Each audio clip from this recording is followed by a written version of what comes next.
Former NFL quarterback, he's already standing by. Okay, of course, Ryan Leaf is ready to go. Rage, what is Silly String is part of our show. Former NFL quarterback, the very opinionated and wonderful Ryan Leaf is here. And where is Justin Jefferson? Why was he in Florham Park? To answer that, NBA insider Shams.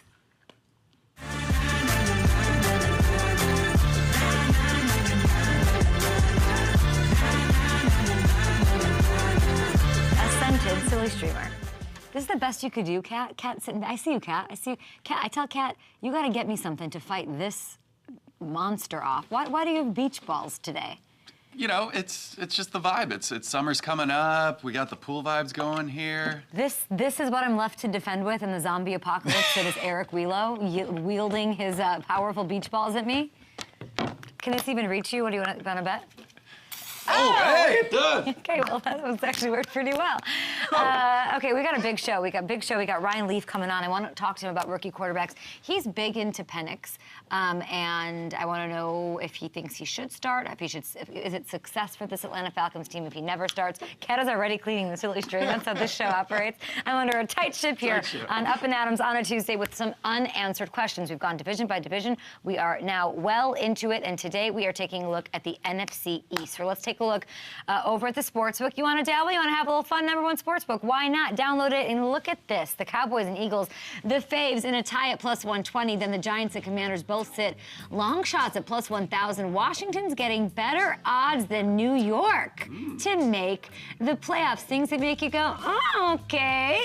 The Commanders +310 to get in, while the Giants are +440 people. So we're going to start with you piece of shit.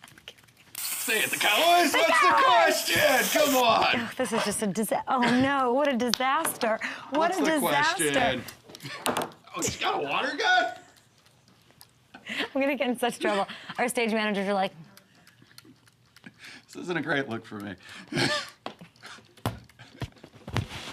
Let's start with the Cowboys. They open their OTAs today. Cowboys OTAs, woohoo! My question for them is, how much longer is the window open? I know you guys are sick of me being like, oh, Kay talks about the window and this windowing, but that's what happens in this day and age in the NFL. When you look back on last year, the Cowboys, they had it all going. They finished 7-2 down the stretch. They steal the NFC East from the Eagles, and they earn the right to play at home in the playoffs, where they were undefeated during the regular season. But it was all lined up. As we know, it pretty much instantly fell apart against the Packers on Wild Card Weekend. Kay.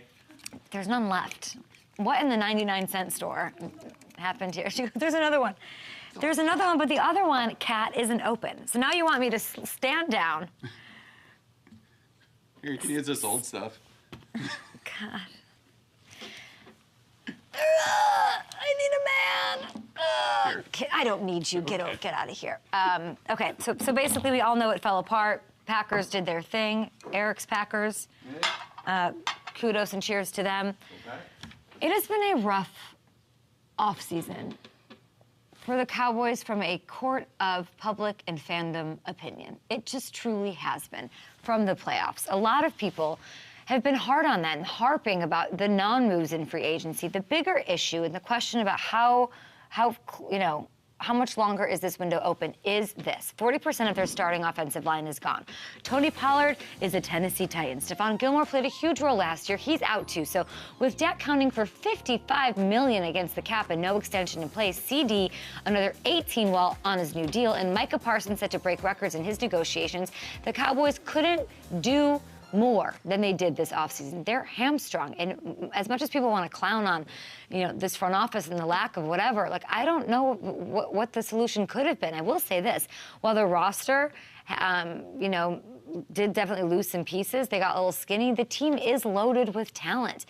All the negativity, maybe that's what they need. Maybe that is the thing to fire them up and bring them together. Listen to Osa, their D-tackle, lovely, came on my show, and I asked him about this offseason narrative, what we think on the outside, but what's really going on inside. So the way I see it, this team knows how to find talent. They know how to draft. People were questioning a lot of the decisions that were made, like the last couple of years, like Tyler Smith. People questioned why we got Tyler Smith in the first round. He's an all-pro. You know what I mean? So guys, I think they're just doubling down and betting on what we have in the building, and I have no problem with that at all. So that's Osa Odigizua there. No problem there. They're excited. They know what they have. So, I know if that doesn't get you going, Cowboys fans, you're not going to get going. That's what I think. They need a little chip on their shoulder, and now they've got it. Next up, the Eagles. What's the question? Fly, Eagles, fly. I can't wait to see the compilation of all of these attacks on me and my greater good at the end of this thing, Jordan. Pick a football. What's the question? There's football down there. There's footballs out the wazoo. I got footballs coming out of my ears on this set. The Eagles. The question for the Eagles is, will these coordinator changes be enough to fix whatever the hell happened last year? I guess we're just never going to have that answer, but Philly spiraled. 1-6 finish, guys. Blowout loss in Tampa, as we all remember, in the wild card round. And it was clear losing Steichen and Gannon, that was a big part of the issue. Pass defense from first in 2022 to 31st, top to bottom in 2020. That's crazy. They seem to be the emphasis of the offseason for this team and for, everybody. Let's get Vic Fangio in here. Let's get this, badass OG vibe. Let's get the return of C.J. Gardner-Johnson, Howie Roseman spending a first and second round pick on DBs. The offense was an issue too. Passing game wasn't as crazy, but they went from 9th to 16th. So Jalen had 6 touchdown passes over the final 7 games. What happened? What happened? I feel confident it'll be better. They've got the talent. I don't know what happened. It's scary that they had so much talent and they couldn't get it done. You couldn't get up in those last games. I don't understand. Fangio, I like him. I trust him. He's got an ability. He's got a track record. I like that. Kellen Moore, a bit of a wild card here. He did have 2 number 1 ranked offenses in his 4 years at Dallas, but he was fired after the team stumbled in the playoffs. He went to LA to work with Justin Herbert last season. That didn't work either. So Kellen is now in Philly. 3 strikes, you're out. I don't know. All eyes are on him to fix things. And it's interesting. Even though he was hired 3 months ago, he spoke to the media for the first time just last week. We have not heard from Kellen Moore, the left-handed one. And here's what he had to say about keeping everyone there happy, because there are plenty of mouths to feed. That'll be a continuing building process. I think the biggest thing is having clear identity of who we want to be, and ultimately, week in and week out, understanding their role, certainly through a game. There's going to be certain games where guys are going to get more attention than others. Understand that you're a big part of it. You may have the big-time assist on a play, that gives us an opportunity for someone else to score a touchdown. And maybe the next week now it goes vice versa, and someone else has to help the other guy out. And so I think there's that continuous trust as we build this thing. Eagles fans, do we trust Kellen Moore? I'd love to hear from you, Eagles fans. Do we trust Kellen Moore to do this? Because it's a big task. You could think it's easy. He has so much talent at his disposal. He couldn't have more talent. Saquon's in the mix now. And that's great, but he's going to have to manage all of that. Do we trust him to manage all of that? These stars, they've gotten their paydays. Keeps, everybody patient, so hopefully it does work and Kellen can spread the ball around. It's not even that's the issue, but do we trust he can get the best out of this team? That what happened last year doesn't translate. This is not a patient fan base. They know the window is now. This hire could end up making or breaking the Nick Sirianni era in Philly. I trust Nick that he made the right hires and that they can do their thing. It's fascinated by the Eagles this year. Okay, now the Giants. What's the question? Come on. Oh, come on. There we go. Guess who's back? These little weird things. All right. Charlie's Angels, I hear they're making a remake. McG. Boy. My question for the Giants is, what version of Daniel Jones are we getting? Let's dig into this. DJ was at OTAs yesterday, took the field for the first time since that season-ending knee injury last year. We've been through a lot with DJ as a show, okay? And there are no more excuses for Daniel Jones. The Giants went and said, okay, bud, we're gonna go get you Malik Neighbors. They upgrade the offensive line. They steal Devin Singletary to replace Saquon after his breakout year in Houston. So we'll see what happens with Waller. Either way, this is the best situation he has had as a New York Giant, as an NFL quarterback, in fact. So he looked, there were so many flashes back in 2022. Let's not forget those. And if he can look like that, the guy who had 5 interceptions, 22 touchdowns, and torched the Vikings in the playoffs, that team, that guy leading the team can make some noise. And it's not wishful thinking. It's not like it was forever ago. It's 2022. If Daniel struggles, out the gates, then I don't know. Ooh, okay, all right, Vikings at Washington. Okay, winnable, at Browns, I can say, okay, anything short, here's how I'll put it. Anything short of 2-2 over these first 4 weeks, the leash will not be long. okay? Especially with the injury guarantee in his deal. Not going to happen. Drew Lock, Tommy DeVito. Tommy DeVito, friend of the show, he didn't come on, his agent came on. And I wouldn't be surprised if we see a quick hook from Dable to try. Why are you laughing? That was such a moment. I loved it. It was one of the best moments from last year. But it'll be them, and it'll be Dable trying to jumpstart this thing if it doesn't work. And I don't think that Daniel has that long to prove it. So that schedule was important to show, and it's going to be Daniel's job is to not make it a decision, because it's a decision that they have on their plate week in, week out with Daniel Jones out there. Okay, finally, the Washington Commanders. And what's the question?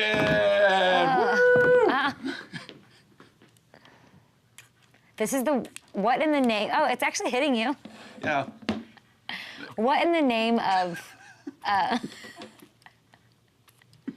having my Charlie's Angels moment. I go, can we get a super soaker, like a? And no. I need like this. I need to Al Borland Binford 5000, one of these things. The question that I have for my beautiful Commanders is immediate impact of Jaden Daniels. I'm fascinating about how quick can he make an impact out the gates. I don't know if there's another team that's improved their roster as much as the Commanders have. I'm serious. I've talked about it a bunch. The big unknown, as with every single rookie quarterback since the dawning of time, is how quickly Jaden adapts to the NFL. And it's hard to find a player comp for him. I've talked to coaches, I've talked to GMs. We won't know the answer until week 1. His offensive coordinator, Cliff Kingsbury, plenty of questions about him, but he didn't have any about Jaden. He had glowing reviews out of rookie minicamp about how quickly he's picking things up and how hard he's working. Now, I've said it before, I'll say it again. If Jaden has it, even if he's above average, I'm not asking for C.J. Stroud week 11 through whatever, from the jump, but if he's giving us Pro Bowl level play, I do think we'll see the Commanders in the mix for a playoff spot down the stretch with what Dan Quinn and what Adam Peters have done to turn this roster around. So for me, it's less, is he the guy? He's the guy. How quick can he get it going so this team can be taken seriously in the playoffs? Their Super Bowl odds are bananas. I wonder what are their playoff odds maybe for Washington? Plus 320. I'd have some fun with that over at FanDuel Sportsbook. Okay, up next, we have Ryan Leaf on the show. We are going to talk to him maybe about the Commanders. Probably not. We're going to go straight to Atlanta. Oh, my God, there's a baby! There's a baby in the mahogany desk bar. What? We'll talk about it after this. Oh, my gosh, there's a baby. Excuse me? I think that's our show's going up. Like, other than my nieces, our show's first on-air baby. Hammy. You did good, Kat. That silly string worked way better. Where did you get this?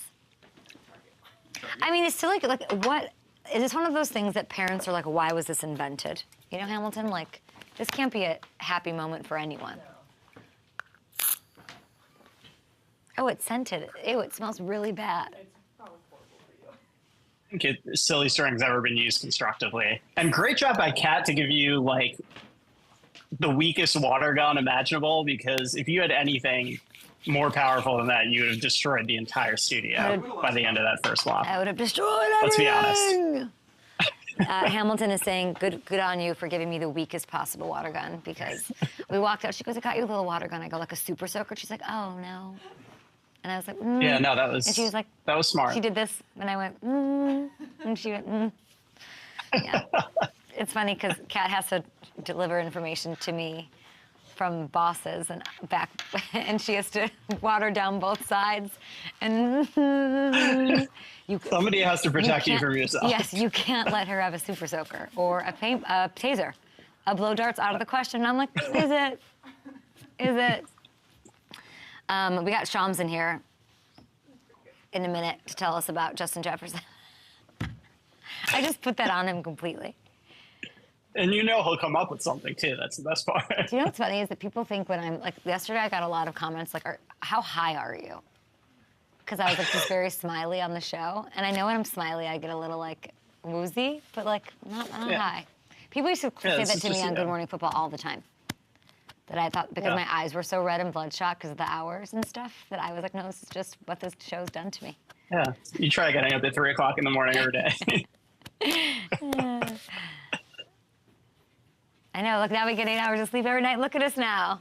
Oh. You're like, mm-hmm. Yeah. What time do you get up in the morning? Sure. I get up at 7:30. That's freaking living the dream, Big man. difference. You're living the dream, kiddo. Dang, that is late. That's why I'm still over here in New York. So. But you go to bed so late. Yeah. I go to bed if I can be in bed at 8 p.m., done. Texts will come in at 8:40 and I will not see them. I'm sleeping. Old lady. It's true. Great. Name? Okay. Very excited to have our next guest. I can't believe he hasn't been on my show yet. And here he is, the second overall pick for the San Diego Chargers. Best jerseys ever, the 1998 NFL Draft. Ryan Leaf, long time no see. Where's the baby? Oh, she just made her national TV appearance, and then she's off. You know, she's a diva already, 6 months old, so it's the way it goes. Tell me about her. I need a name. I need some characteristics. What's her personality? Give me the scouting report. Well, she thought it was a good idea last night at 2:30 to say, "Hey, Dad, let's party." So she stayed up with me from 2:30 to 5, and then I couldn't get back to sleep. So I'm bright-eyed and bushy-tailed for you. She is her name's Claiborne, and we call her Bo. And her middle name's Marvel, and her mom named her that because we struggled so much during the pandemic to get pregnant. I think we miscarried 4 times, and so she is like this miracle, this marvel, and we're pretty lucky. Oh my gosh! So you'll take you'll take the 2:30 to 5 a.m. shift any day. Oh, all day long. Like gosh. if Anna reaches over and says, "Get her," I'm like, yes. And so I loved it. We were in the rocking chair for 2.5 hours, just playing and laughing. She just laughs at me, and I'm a pretty lucky guy. Okay. I don't want to even ask you anything else. I just want to cry about this with you. It's so heartwarming and beautiful. I'm so happy for you, Ryan. Yeah, me too. Pretty lucky. 9.5 years ago, literally I was in a prison cell. So, I mean, I don't know how you write this script, but whoever did, NFL writers, thank you.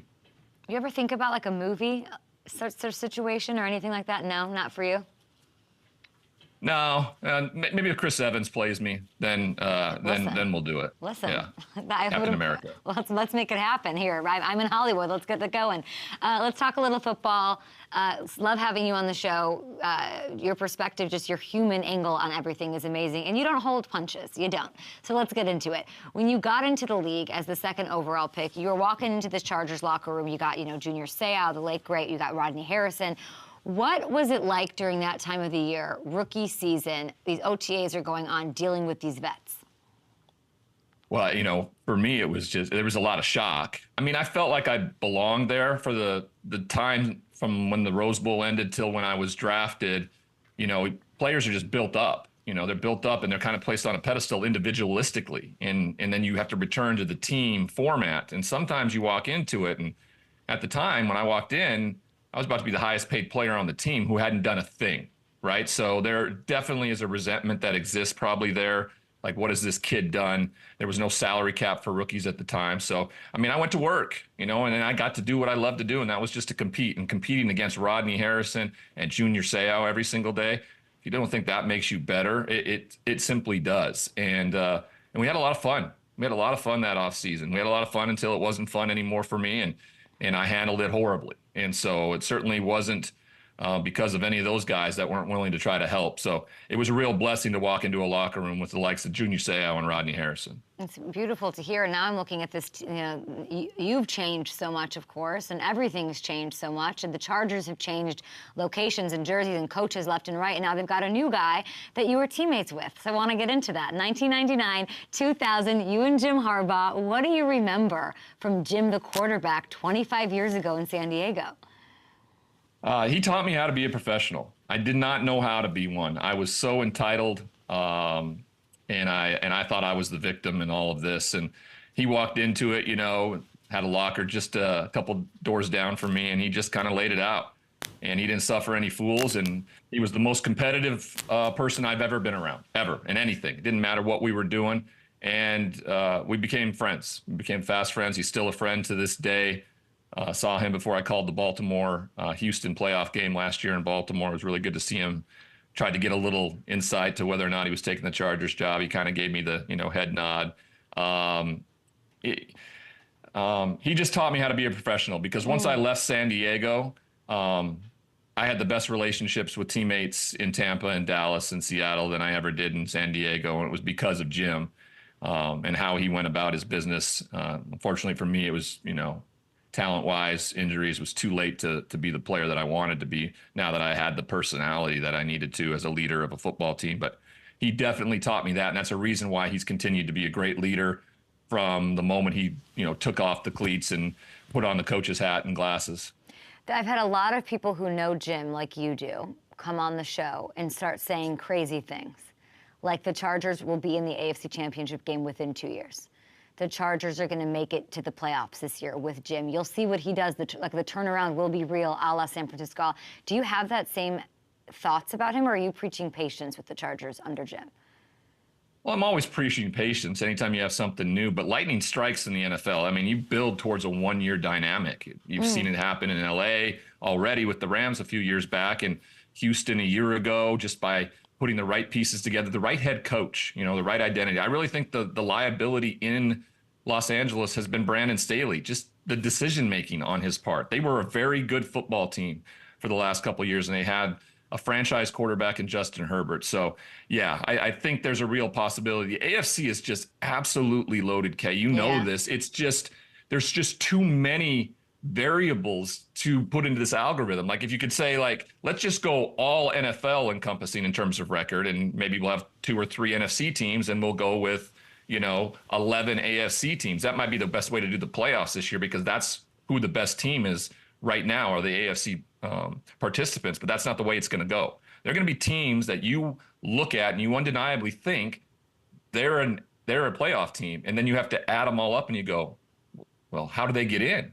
How do the Ravens, Bengals, Browns, Steelers get in, along with the Bills, Dolphins, and Jets, and then the Chiefs, the Chargers, maybe the Raiders? Houston now is there. Is Jacksonville going to do something? I mean, you are absolutely fighting fire right now when it comes to what the AFC has to present next season. So I think it's going to be great. I think that Jim has the wherewithal, along with Justin and that team, to be right there. But as everybody knows, they have to deal with the best team in all of football in their division, period. Justin's so polarizing. He's got the talent. I think there's a lot of pressure on him. I'm straddling a fence of, is he the luckiest quarterback this year because he gets Jim, he just got Joe Alt, he got these receivers, or is he the quarterback that's under the most pressure almost? I don't know how Justin's, with all of this, Jim has to perform, but Justin has to perform this year too. Yeah, everybody does. They got the big contract. He got hurt a year ago. This is something new for him to go out and do his job, and so. Hopefully, I don't know if he's playing in this golf tournament I play in here in June. If he is, it'll be good to speak with him and see how things are going with Jim. But I think he's really special. I thought he was special since I covered him as a freshman at Oregon when I was in the Pac-12 there. He's just a great young man, great leader of men. They want to follow him. So if anybody can do it, it's the two people they have at the very top of that organization, and Jim Harbaugh and Justin Herbert. A birdie in my ear told me you're a big Russell Wilson fan.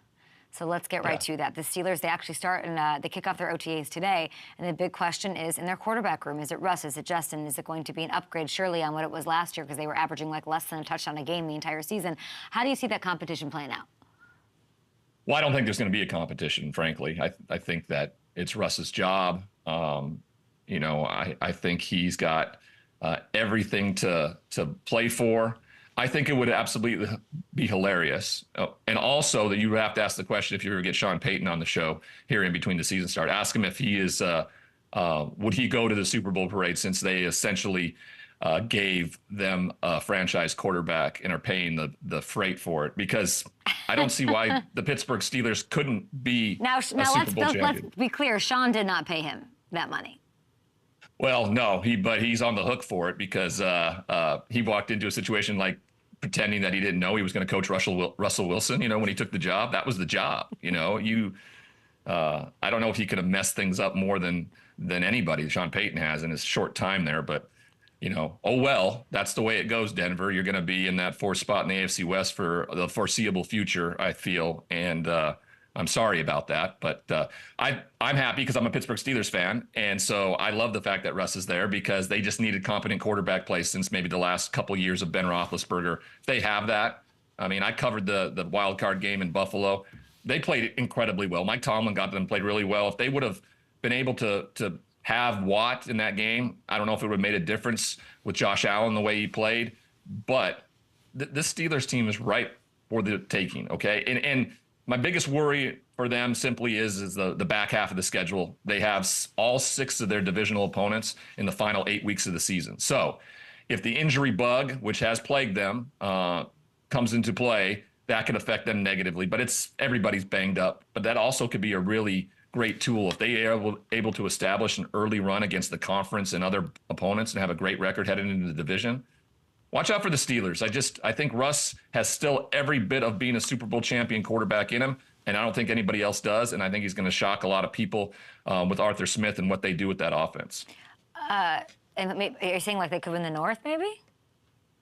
Definitely. I mean, they were right there a year ago, but that division is so darn good. All of them are. They beat the Ravens both times last year. I know the games were kind of weird games. The first one, Lamar and Ravens had it completely put away, and somehow they just decided to give it away to Pittsburgh in that one. And then the final game of the year, Huntley was in there playing at quarterback, rainstorm, but Pittsburgh still found a way to win, to get to the playoffs, and get an opportunity. So you never know year to year. That defense is depleted with some of the best weapons from Baltimore. They lose their defensive coordinator. I know John puts things back together and does a great job. I don't know how much of a hangover that AFC Championship's going to be when their real opportunity was there and they just, laid an egg in the worst possible moment against the Kansas City Chiefs. So we'll see. That division's going to be phenomenal. I like the Steelers.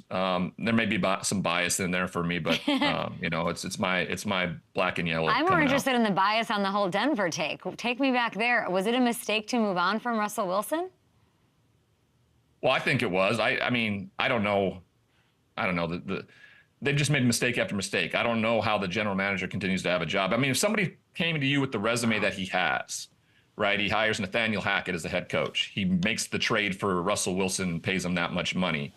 Then he brings in Sean Payton and gives away a draft pick, second-round draft pick for it. I mean, how many general managers have that job with that resume going into this season, allowing them to draft and try to rebuild? So I don't know. I don't know what he has on new ownership or whether the new ownership was just kind of, Ryan. It's problematic. I have a really good friend that I went to high school with who is just absolutely a diehard Denver Broncos fan. And, I've tried to convince him over and over. It's going to be an early grave for you, boy. You need to move to a champion here soon. And, to me, it's like I'm not a huge Sean Payton fan. I'm sure he's not a huge fan of mine. What? I didn't realize.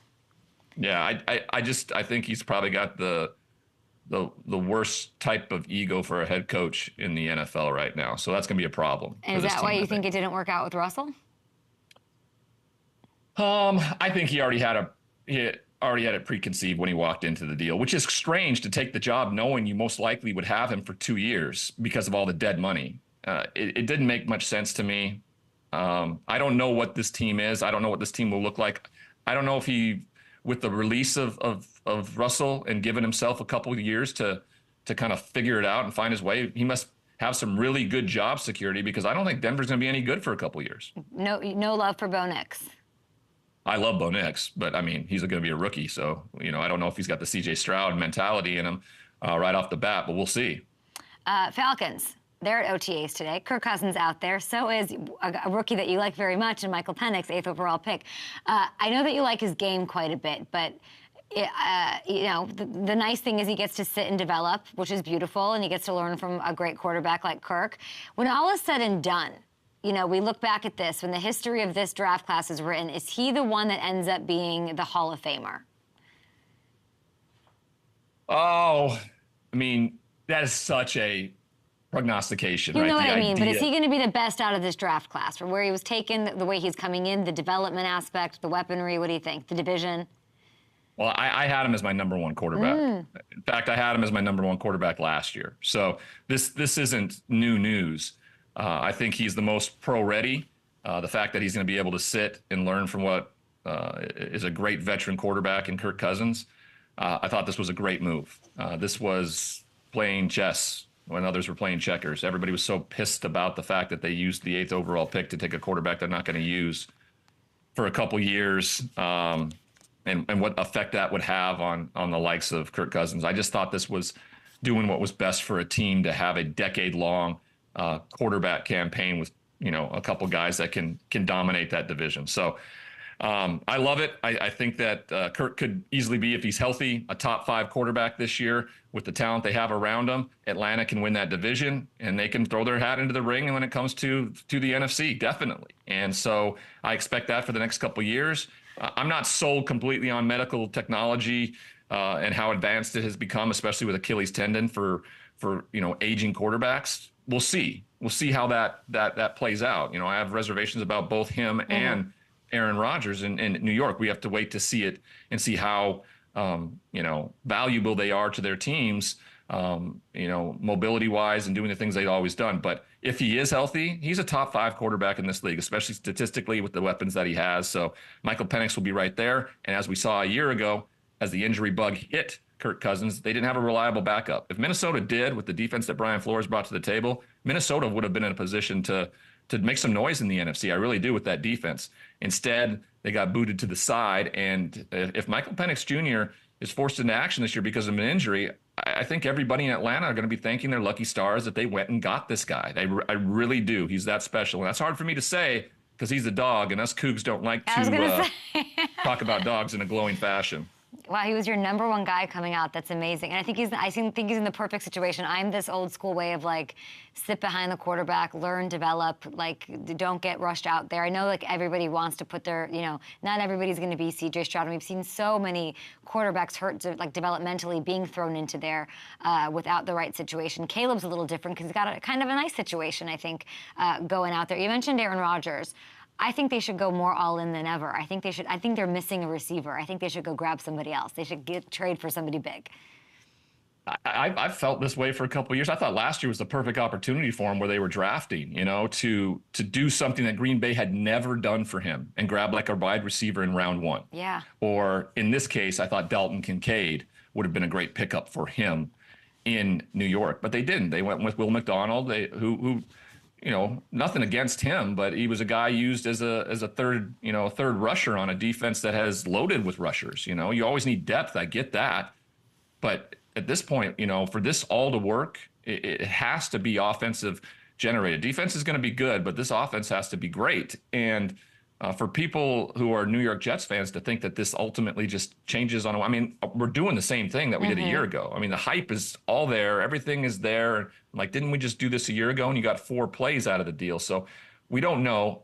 You and I just talked about the AFC being loaded, and where do they rate? They're going to be teams. Aaron Rodgers is one of those teams that easily you could see on the outside looking in when playoff time comes, and it won't be because they're not a good football team. It will be because the AFC is just great. I think they need to make a blockbuster move. I'm manifesting it. I think it's going to happen. They got to do something. I want to bring in Matthew Hamilton here because there's all this hoopla about Trevor Lawrence. I don't know why he's so polarizing. Hammer, of course. You guys have worked together on Good Morning Football. Hammer, ask away. Here he is. Yeah, so Ryan, I don't know if you heard a lot of talk yesterday about Trevor Lawrence. Dan Orlovsky, who we love and respect, said that Trevor doesn't deserve top-tier money right now. But I would point to the fact that he led the Jags to a playoff run in 22. They were 9-3 last year before he suffered 4 different serious injuries. Where do you come out on Trevor and where he stands in these contract negotiations right now? Well, when it comes to contract negotiations, it's much different than how I view, Trevor Lawrence as a player and as a human being. I think the kid is, I keep calling him a kid. I met Trevor after his freshman year when I went to Clemson to speak, and him and I have stayed in touch ever since. And the kid had never lost before, right? And then he gets Urban Meyer in year 1 and loses more games than he ever have combined. And to see him fight and keep fighting through it, and he's the leader of that football team. If you're telling me there's another quarterback that's going to do a better job than what Trevor Lawrence can do in Jacksonville and ultimately get them to the place they need to get to, then you're selling me, selling me something that isn't real, because he is the guy. So yes, he deserves top tier money. If you don't want to put his statistics up there, fine. I'm okay with that, and that's the way people like to do it. I think he's the franchise of the Jacksonville Jaguars. I like what they did this offseason in retaining Josh Allen on the defensive side, though. They needed that. The injury was really something, and the fact that he went out and, if you remember watching that injury against Cincinnati, there's no way any of us thought that he would be able to go the next week, let alone maybe the rest of the year, the way he went down with that type of injury. And where was he the next week in Cleveland? Out on the field, throwing it, 55 times in that instance. He's your franchise quarterback. He deserves the money. Top money. I agree. Top quarterbacks, nobody else can do that. He does get injured, which is tough, but it's the way he plays. And he's also hurdling guys left and right to get into the end zone and giving it his all. You got to pay that guy top tier money. Dan Orlovsky, we love you. Okay, one last one for you. Last weekend I'm watching Fanatics does this thing, and it's, billionaire Michael Rubin, and it's Jay-Z, and it's Tom Brady, and they're sitting there with all these rookie quarterbacks, and they're chatting, they're pontificating, they're giving all their best advice. It was really beautiful. You're a little different. You're a little raw. I'd like to know, if you got a chance to sit at a table with all of these incoming rookie quarterbacks, no cameras, what is the one thing you're telling them? I would tell them that this is about how to fail. And I think that the perception of failure, especially around football, is completely, misdiagnosed. One of the things Peyton Manning told me years later, I think it was, I don't know when it was. I always ask him these questions, and I'm sure he's sick and tired of it when we're together. But I just ask him how he did it. I keep asking him how he did it because I couldn't do it. He did it so well. It's fascinating to me. And he always talked about every one of the interceptions he threw his rookie year, and he threw the most in the league, if you recall.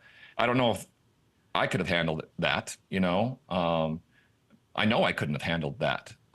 And he just said every single one of those interceptions, or what he would call little failures, was an opportunity to do better the next time. And what a simple way to look at it. And I feel like I did look at it that way up until the point I got to the highest possible level. And then there was a restructuring or a new kind of chemistry in my brain that wasn't able to see that, because all I heard was the criticism and the judgment. And so that's what I would talk about. I would talk to them about this life is going to be how to fail. And if you don't understand that, and it's hard to do that when you trot up Tom Brady there in that moment, because I don't think if you put Tom Brady and myself on a stage and pointed to you to identify a success and a failure, that would be very hard for anybody, when in reality we're both extremely successful. It's all about perspective and understanding of that. I think he's a great mentor because he comes from a different place. He comes from as a 6th-round draft pick who worked his tail off and continued to work and get better every single year and be a team guy. So I think, I don't know if there's a better guy to sit in that room and talk to those guys. It just seems, very starstruck, when you have Jay-Z and Michael Rubin, of course, who are all these self-made, millionaires, billionaires who have gotten to this point. Because in that room of 6 quarterbacks taken in the first round, odds are that there's going to be 1 out of the 6 that you look back on and say that was the guy. And unfortunately, that's just the numbers. And it's about the teams you go to. It's about the opportunities when you get them. There's so many variables that go into the success of a quarterback in the NFL. And then years later, you'll be looked at as something that, oh, you sucked. You weren't any good. You didn't deserve to be there. That's a bunch of crap. Every guy that's drafted in the top 10, top 15 deserves to be there. They're talented. No one misdiagnosed a scouting aspect of things. They misdiagnosed on how someone was going to deal with failure on the highest possible level. No one can quantify that until you actually go through it. And the other one that I thought you couldn't quantify as a variable was, what's life-changing money going to do to you? You couldn't quantify that until recently. Now you know, and I think it's going to help scouts a ton heading to the NFL. You're going to see NFL guys about to be drafted who got life-changing money the last couple of years, right? $10, $12 million for Caleb Williams. How did that affect their work ethic, their leadership? you're going to be able to find that out before. So maybe you don't make the mistake of drafting a guy too high because money ultimately became a bigger part of what the final equation was. That is a great point by you, and the art of failing, how to failure, is something that very few do well. And it's beautiful. I have to done hear. it as good as anybody, people. I mean, Let's do everyone it. has failures. Failures are a part of life. It's okay, Yep. and you own them, and you're a brilliant example for all of us. Ryan, go get some sleep, would you? Do you get a nap now? Yeah, I get a nap and then I have a dentist appointment. So it's just, yeah. Okay, go take a nap. Enjoy. Your daughter is beautiful. So many blessings in life, and it's all part of the journey. You are the best. Talk to you soon. Thank you. Thank you, guys. And pay Trevor Lawrence. We'll be back with Shams Charania on the program talking a little NBA. We'll get a little, I want some NFL scoop out of that one. Do you have your phone? Steal the phone. He's coming.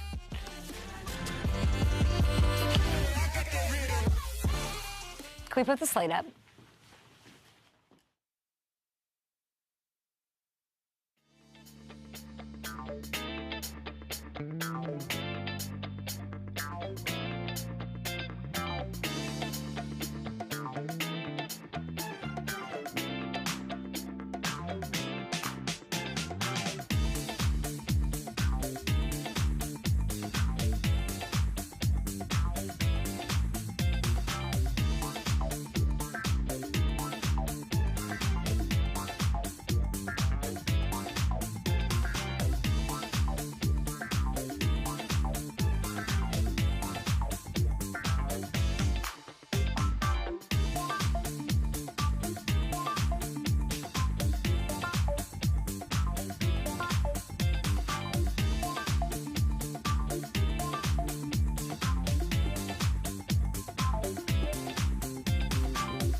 NBA Conference Finals begin tonight. They do? That's amazing. Who better to have join us in the studio than an insider for The Athletic?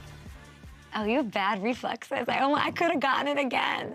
Shams, I literally could have gotten it again. I know, but we're protecting. You didn't even flinch. You didn't even. I could. Oh, man, I could have had you. Flinch. You can see him. We give a million jobs. How many jobs do you have? Like 4? The Athletic. I write for The Athletic. I do video and content for Stadium, which is based in Chicago, and I also co-host Run It Back on FanDuel TV in Los Angeles, right next to your studio. Shams, you're here sometimes, then I don't know where you are the other times. We have a lot to talk about. First, my producers wanted to get your scathing take on this. You seem like a very rational, sane human being. What is this? It's a Virginia baseball player eating that's a banana. Gotta do what you gotta do sometimes. You gotta get into the nitty gritty. You know, he wanted to really, I think, get into the crevices of that banana and make sure that there was nothing left uneaten. I don't I respect it. You Personally, do. I have a lot of respect for this is really, really rash. He doesn't know anyone's watching him, and that's the only reason I respect it. 'Cause it seems a little like sweaty, like a bit that he's doing, but he is doing it. No, it is. He knows he's on camera, and so he went back there to do it. And just to get on camera. What do you think about that? I mean, I don't you're really have someone thoughts. that's. I don't know why we're feel- starting with this, honestly, but I was too tired to fight it in the morning, so we just decided to go with it. Would you eat a banana let's like keep that? going. Though? Sure. How would you feel if I ate a banana like that? I Would you judge love it. me? You can do no wrong in my eyes, Shams, as you know. Yesterday, Sunday, I happened to see Russell Westbrook, and he was at a bookstore, and I was thinking, man, if Shams was here, I would have something to tell him. I'd know what to ask him, because I'm like, I know he's not in it. Is he on the Clippers still? What's going on? So what should I have said if I asked Russell Westbrook a question? Well, you did ask me, and I told you have to ask him, is he opting in or is he opting out? What does he see about his future? Does he see his future in LA? And I think those are all questions. If he does opt in, where does his future lead? The Clippers have a lot of questions. Ty Lue, what's up with his contract extension? They want to extend him, but to my knowledge right now, there hasn't been any progress in those conversations. Paul George's future. He's potentially going to be a free agent this offseason as well.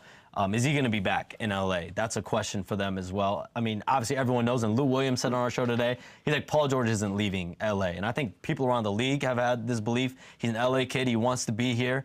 And I think we'll find out very, very soon. But there's a lot of questions, and I think on that list of questions is Russell Westbrook. He has a player option, I believe, a little over $4 million next season. And so does he opt in? Does he opt out? Did he have a great season? I feel like it was a little like it was definitely fluctuating at different points, but I think at the end of the day, he was a spark plug off the bench. He was someone that I watched a lot of Clippers games just coming here to do the show. I'll go to Clippers games when they're here. Cool. I noticed the energy that he would bring off the games. Like, he has the ability still to change the tenor of a game, but for what team, for what locker room, I think those are all questions to ask. Do you think he's gone? Who's texting you? Who's texting you? What is that? I mean, one is my brother. Was that a Hinge? What is that? Is that an alert? What? Me on an app? You've lost your mind now, okay? This is ridiculous. I have to ask you, what's going on with You're not gonna see me on an app. with JJ, Justin Jefferson? Which JJ are we talking about? Justin Jefferson? Yeah. Do you have any idea what's going on? What's happening with Justin Jefferson? He's not at OTAs. He hasn't signed his extension paperwork. The world's freaking out. Do you Where have is news he? on any JJ? What is he for doing? me? A JJ Watt, a JJ Redick. Give me news I have on a JJ Redick. Great. What is it? JJ Redick. I report on the show today on Run It Back. JJ Redick, James Borrego, New Orleans Pelicans associate head coach, and Sam Cassell, former NBA player, two-time champion, now currently a Boston Celtics assistant coach.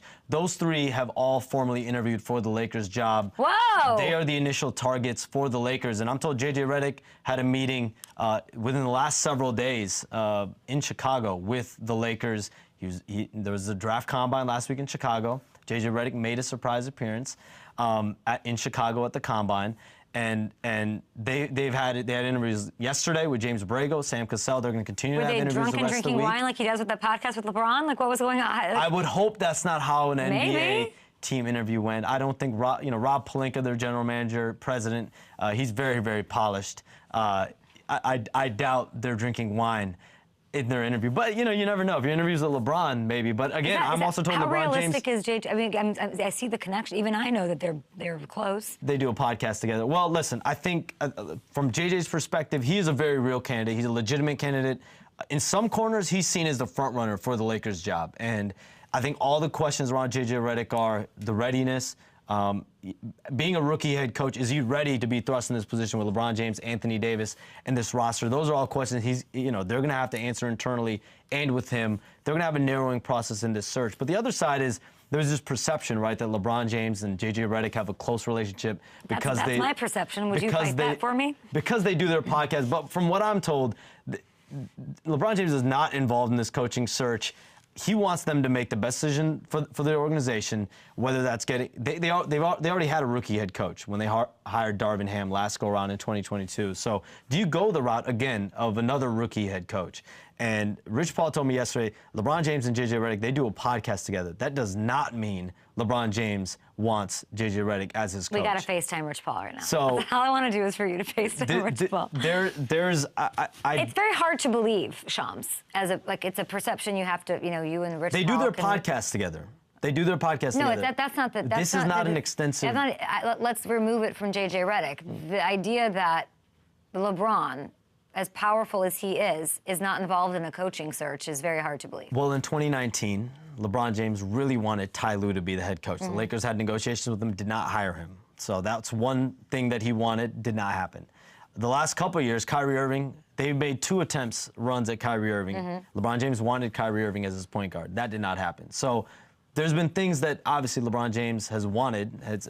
If in a perfect ideal world, Ty Lue would be his head coach, Kyrie Irving would be his point guard, and that would be the end of anything. There would be no coaching search. But so in this particular situation, I think he also has a decision to make on his future, his player option. And I think it's because of that he's like, I'm not rooting for anybody. Figure out what's best for you. I'll figure out what's best for me. The last thing you want if you're LeBron James, if you're not stamping someone, the last thing you want is the hire, whether it works well or doesn't work well, to be falling on you. And I think for sure you have to think about that a little bit. If you are LeBron James, if you're not involved in this process at all, but if this hire, let's say you make the hire and doesn't go well, and it's going to fall, you probably don't want to feel that way. Smart. I have more questions, but I'm going to move on. Tonight, Game 1, Eastern Conference Finals, Celtics-Pacers. FanDuel Sportsbook, they have the Pacers as 10-point underdogs, longest odds to win the championship at plus 2,800. Pacer coach Rick Carlisle is riding this no one wants them here thing, right? He's got this mentality. How are you weighing in on the narrative of sort of East Coast bias by media, by everybody alike around the league right now? I mean, I think right now, when you look, especially in the Eastern Conference, everyone has kind of looked at the Celtics as a favorite, like prohibitive favorite across the league. And I've said it over and over. Chandler, Lou have said it. It's championship or bust for the Celtics. So I think maybe people might be favoring them, or people might be saying they're supposed to win easily, because that's been the expectation when you're the Boston Celtics all season long. They've had the best season for any team. They've had the best team, definitely in the Eastern Conference from a talent perspective. Okay. So I think maybe you look at that if you want to call it a bias. But again, Indiana to me is playing with house money. No one thought they'd be in the Eastern Conference Finals. So I think for them, they're trying to prove people wrong here. Where's Porzingis? Porzingis is trying to get right, Okay. and he had a pretty brutal calf strain a few weeks ago. And with these calf strains, non-contact injuries, you're in a position like you saw Giannis when he had his non-contact injury. 4 weeks after his injury, he told reporters, I'm running at 30-40%, I think is what he said. He told me? Reporters. Okay. No, he didn't tell me. I've not spoken to Giannis. I could have gotten it again. You guys, I could have gotten it again. Maybe I just trust you. I trust you to do the right thing, Kay. He's swiping left, he's swiping right. I have so many questions. Okay, so he's trying to get back at some point. This series? So his hope is to ramp up. I mean, listen, if this series extends into 5, 6, 7, potentially, but I mean, if you're the Celtics and you go up 2-0, if you go up 3-0 potentially, then at that point you just need to make sure he's good, that Kristaps Porzingis is healthy in the finals. They want me to ask you about the Mavericks. They want me to ask you about the Knicks being out. They want me to ask you about all sorts of things. We're going to take a break. We will be back right here. Richard is yelling at me. I got a sound. God, it's so easy. You're the best. Okay. Maybe I just make it easy for you, Kay, because I'm trusting. I think you wipe your phone. You literally have a text. Let's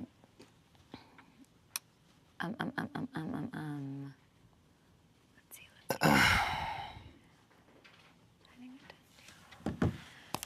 I understand I'm trying to get set. Is that okay with you? Okay, great. Great. Yeah, I'm looking at it right now. Cool? Great.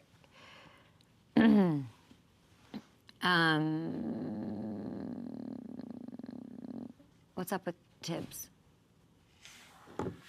He's entering the last year of his deal. Okay, Knicks are out. They're going to need to extend him. I saw some of that finger pointing about him and fatigue. Is it a done deal? Resign? We're on the air. Oh, this is live? Like, I mean, we're in the on FanDuel TV or YouTube? YouTube. Oh, shout It'll out YouTube. get clipped. Shout out YouTube. Shout out YouTube. What's up with Tibbs? What do you think happens? Are they going to, poke around the head coaching headhunt for a while, or are they going to do a deal with him, you think? I mean, he's entering the last year of his deal, so they're going to need to, they're going to discuss an extension for him. And you look at the coaching contracts, he's at $7 million now. You think about the money we're seeing just an acceleration of salary, how the salaries are going. And I think people definitely believe that his contract is going to be approaching 8 figures at least. Whoa. 10, 11, 12. You're going to get me in that 8-figure question again, right? That's great. So yeah, when you think about those coaching contracts, anywhere from 10, 11, 12 for the elite coaches in today's NBA. What else is there? What else does talk about? YouTube want to know? What does YouTube want to know? don't know. What are the questions here in YouTube? I'm sure they're great. Does anybody want to ask Shams anything, guys? Tibbs needs to use more than 6 people in the rotation. You extend the man. LeBron to Golden State. LeBron to Golden State. You know, I think the Lakers really want him back. I think he, in a perfect world, you know, they're able to figure it out, but he has until June 29th. He's got a player option.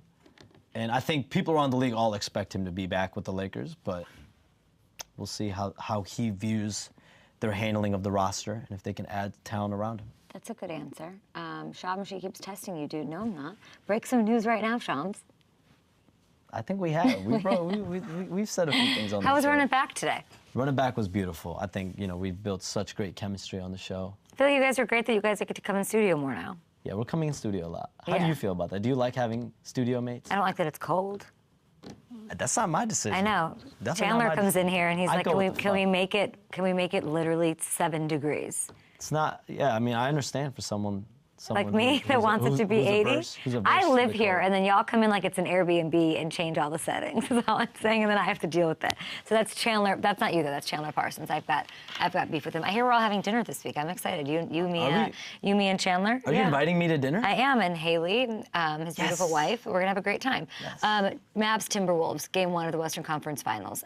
What do I need to know? I think about these this teams one? match up beautifully. Anthony Edwards, Karl-Anthony Towns, 2 All-Stars, Luka Doncic, Kyrie Irving on the other side. Jaden McDaniels can play defense. Anthony Edwards can play defense. You have the big man battle, Derek Lively, PJ Washington, Daniel Gafford.